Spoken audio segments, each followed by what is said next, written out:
Let us never tolerate outrageous conspiracy theories concerning the attacks of September the 11th, malicious lies that attempt to shift the blame away from the terrorists themselves, away from the guilty. People are always asking That's right. We should never accept the horrible conspiracy theory that 19 Muslims in a cave with a laptop were able to defeat NORAD, make the government stand down, and make the military stand down. George Bush is right. We should never tolerate such outrageous conspiracy theories like that. Welcome back, guys. Before I let Robert get back into the point that he was making before we went to break, he was expanding on what I had said about the fact that Montgomery had allowed that line open and allowed the Nazis to escape.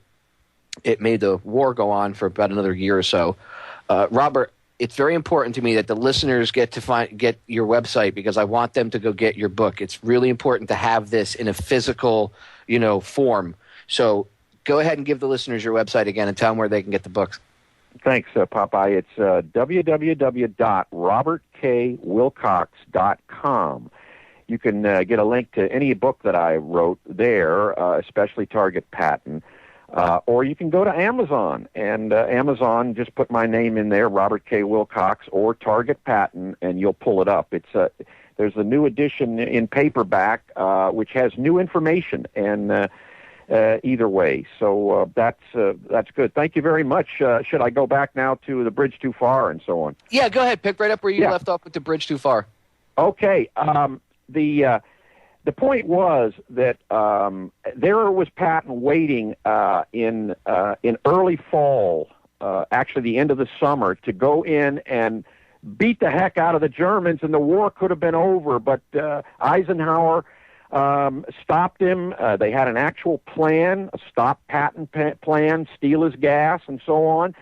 And they wanted Montgomery's plan, a bridge too far, which was to come over from Holland, and it didn't work. It was too far. The bridge was too far, literally. It didn't work, but it gave the Germans, and the Germans will tell you this, a time to regroup and get their armies back together again, and they came and hit us at the Battle of the Bulge, which, again, the Battle of the Bulge was insane in the sense that Eisenhower set that area up, the forest there, as a kind of recuperation area. They actually had places where the soldiers would go and relax and so on.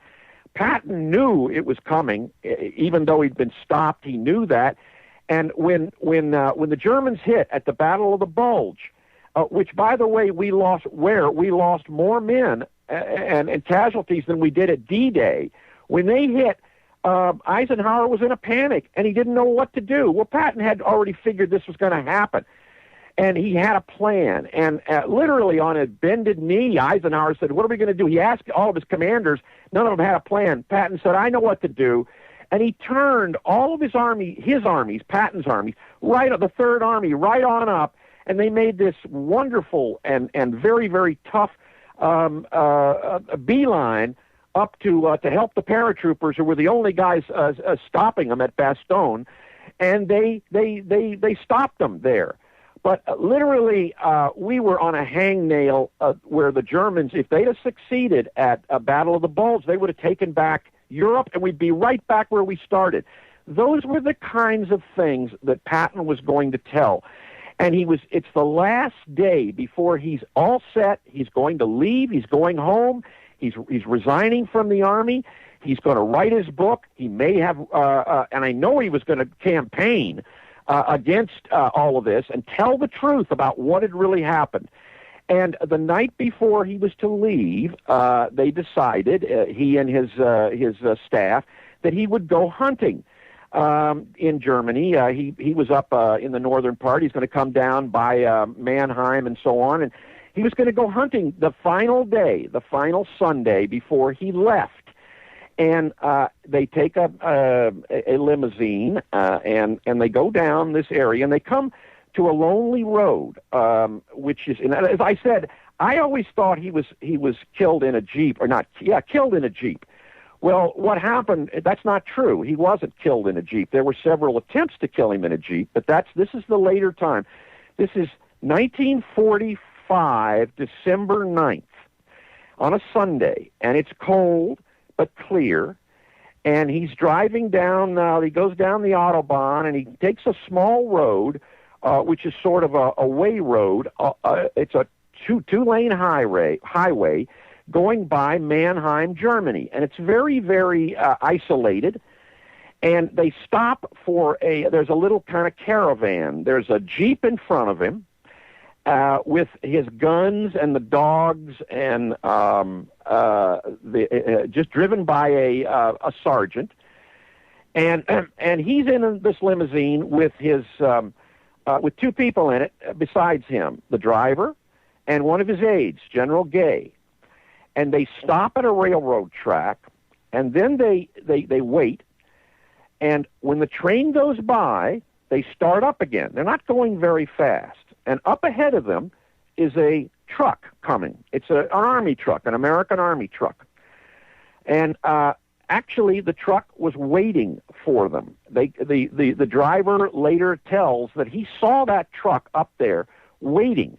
And when they started up, it came out onto the highway and started towards them, a two-lane highway. And so they keep going. They're going somewhere in the length of in about 10 to 20 to 30 miles per hour. Nobody knows. We can't really figure that out. And the two cars, the truck is coming one way, the car the other, and suddenly the truck, without signaling, turns in front of the Patton limousine. And the driver tries to miss it, but he can't. And he hits it almost broadside. And when the clanging stops, it's not a huge crash. It's kind of a minor thing, really. They weren't going very fast.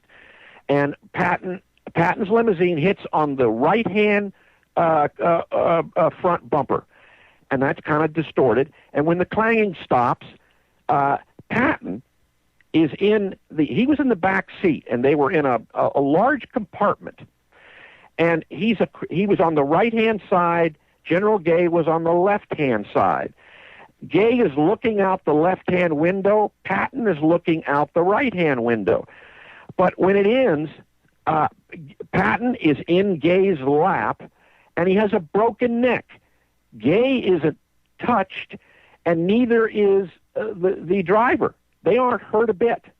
And suddenly at this remote place, I mean, all hell breaks loose. There are a general comes there, an ambulance comes there. This is a remote area. It's very curious that would happen. And to get real quickly into what happens is Patton is paralyzed from the neck down. He's not dead.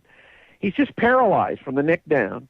They take him out. They put him in this ambulance that is there. It comes a little bit later, and there is a story that there was a girl who ran down to one of the outposts in Mannheim and told them to get an ambulance up there, and that very well could have happened.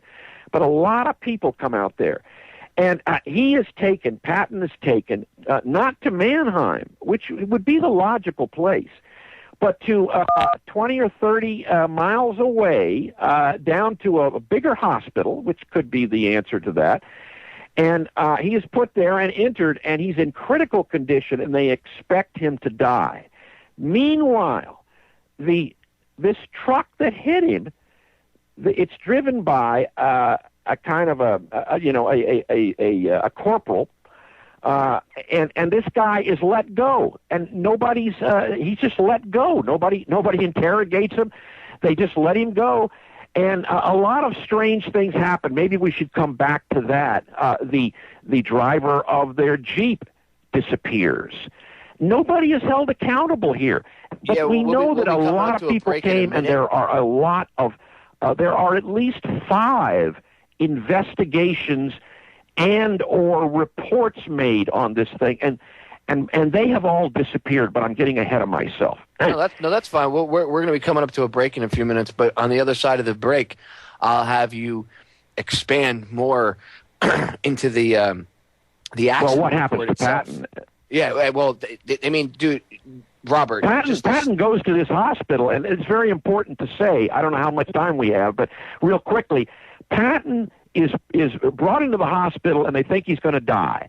But he's a tough guy, and he rallies. And within a week, there's movement in his fingers, not a lot, and he's doing so well that they decide they're going to fly him home. This is 45.